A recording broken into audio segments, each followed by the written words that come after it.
അപ്പോൾ ഇതുകൊണ്ട് പറയാനുള്ളത് ഇപ്പോൾ ഇതൊരു മസാജിങ് കൗണ്ടർ 10 വർഷമായി ഇവിടെ ഈ സ്ഥാപനം. അതിൽ പ്രായമുള്ളവർ അവർക്ക് മരുന്ന് ഭക്ഷണം വസ്ത്രമൊക്കെ ഫ്രീ ആണ്. ഇപ്പോൾ കുറച്ച് ആൾക്കാരുടെ ചർമ്മനങ്ങാട്ട് സ്ഥാപനമുണ്ട് കനിവായിലേക്ക് മാറ്റിയിരിക്കുക. പിന്നെ നമ്മൾ മനസ്സിലാക്കേണ്ടത് ഇവിടെ ഒരു 1500 സ്ക്വയർ ഫീറ്റ് ഒരു നിസ്കാരപ്പള്ളി, അയച്ച 2.5 കിലോമീറ്ററിനുള്ളിൽ ഇവിടെ പള്ളികളില്ല. ഈ സ്ഥലത്തിൻ്റെ പേര് തലക്കോട്ടക്കര. അത് തലക്കോട്ടക്കര മണലി റോഡ് എന്നാണ് പറയാം. ഈ നേരെ തലക്കോട്ടക്കരക്ക് പോവാം. അപ്പോൾ ഇവിടെ നമ്മൾ മനസ്സിലാക്കേണ്ടത് പലവരും ഓടി വന്നിട്ട് നമുക്ക് നിസ്കരിക്കാൻ സൗകര്യമില്ല. 2-3 കൊല്ലത്തോളം ആൾക്കാർ ഇങ്ങനെ വന്നു. അപ്പോൾ ഒരു 10 സെൻറ്റ് സ്ഥലം അതിന് വേണ്ടി നമ്മൾ മാറ്റി വെച്ച് ഒരു 1500 സ്ക്വയർ ഫീറ്റ് അത് തറക്കല്ലൊക്കെ ഇട്ട് വലിയ വിപുലമായ പരിപാടി ഒക്കെ നമ്മൾ നടത്തിയപ്പോൾ. അപ്പോൾ നമുക്കിപ്പോൾ വേണ്ടത് വെച്ചാൽ ഈ ഏരിയ നമ്മളൊന്ന് നന്നാക്കി എടുക്കുക എന്നുള്ള ഉദ്ദേശം നമുക്കുള്ളത്. അതിനിപ്പോൾ നമ്മൾ സാധാരണക്കാരായ ഇവിടുത്തെ പട്ടിക്കര കേച്ചേരി ഇങ്ങനെയുള്ള സ്ഥലങ്ങളിലെ മുസ്ലിങ്ങൾ, അവിടുത്തെ പാവപ്പെട്ട ആൾക്കാർ, അതിൽ ആരും ജാതി മതം വേറൊന്നും വിഷയമല്ല. നമുക്ക് മണൽ, മെറ്റൽ, സിമെൻറ്റ്, കമ്പി, പണിക്കൊടുക്കാൾ കൂലിയൊക്കെ തന്ന് സഹായിക്കുകയാണെങ്കിൽ വലിയൊരു ഉപകാരമാവും.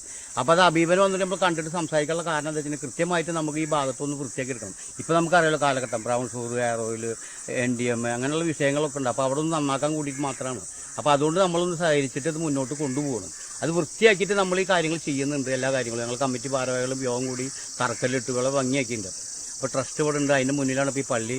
ഒരു 6 മാസം കഴിഞ്ഞാണ് അനുവാദം കിട്ടിയത്. അപ്പോൾ എല്ലാ സംവിധാനം നമ്മൾ ചെയ്തു വെച്ചിട്ടുണ്ട്. അപ്പോൾ ഇത്രയും നമുക്ക് പറയാനുള്ളൂ. അപ്പോൾ എല്ലാ ജനങ്ങളും നമ്മൾ കഴിച്ച് ഇപ്പോൾ ചൂണ്ട പഞ്ചായത്തിലുള്ളവരാണ് നമ്മൾ സഹായിക്കുന്നത്. പുറത്തുള്ളവർക്കും സഹായിക്കാം. അപ്പോൾ അബീബിൻ്റെ ഈ വാർത്ത കണ്ട് സഹായിക്കാം. എല്ലാ അനുഗ്രഹമാണ്. നമുക്ക് വലിയൊരു ഗുണമാണ്. ഈ രാജ്യത്ത് ഈ നാടിനൊരു സമൂഹത്തിന് ഒരു ഹൈലൈറ്റ് ചെയ്ത് നമ്മൾ ചൈതന്യം ഉണ്ടാക്കുകയാണെങ്കിൽ. അപ്പോൾ ഇത്രയും എനിക്ക് പറയാനുള്ളത്. അസ്സലാമു അലൈക്കും. വാലൈക്കും.